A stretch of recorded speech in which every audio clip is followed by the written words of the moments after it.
For more on this story, we're joined now by the retired US Brigadier General Mark Kimmitt.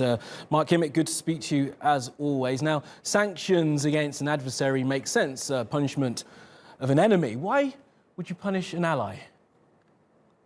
Well, that's a very good point. I mean, the very naming of the act that was used, the Countering American Adversaries Through Sanctions Act, indicates or would indicate that Turkey is no longer seen as an ally but an adversary.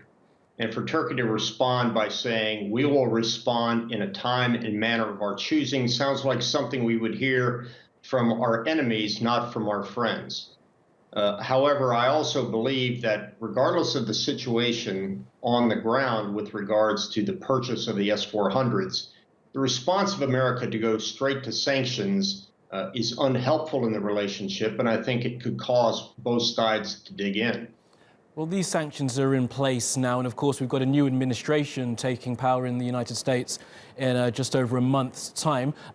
Will these sanctions be further acted upon, do you think, by a Biden administration, or will this perhaps be a line drawn in so far as the S-400 issue is?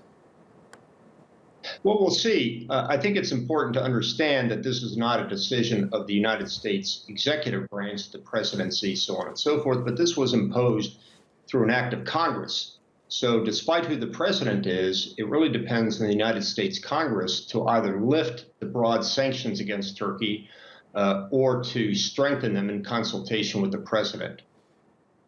Now, Mark, as a military man, just tell us how you see the punishment of an ally over the procurement of military hardware damaging the relationship between two NATO allies and, of course, the largest military in NATO and the second largest. Well, first of all, I served at the State Department as well, and I would have preferred to see diplomacy on this rather than Treasury actions. But the answer is quite clear militarily. The only people that are celebrating this decision and this response by Turkey are the Russians.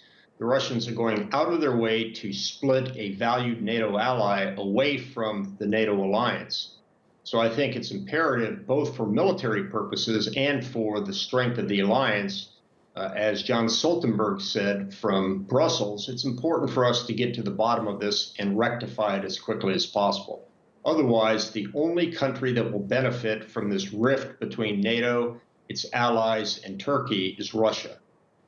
Okay, Mark Kimmitt, thank you very much, as always.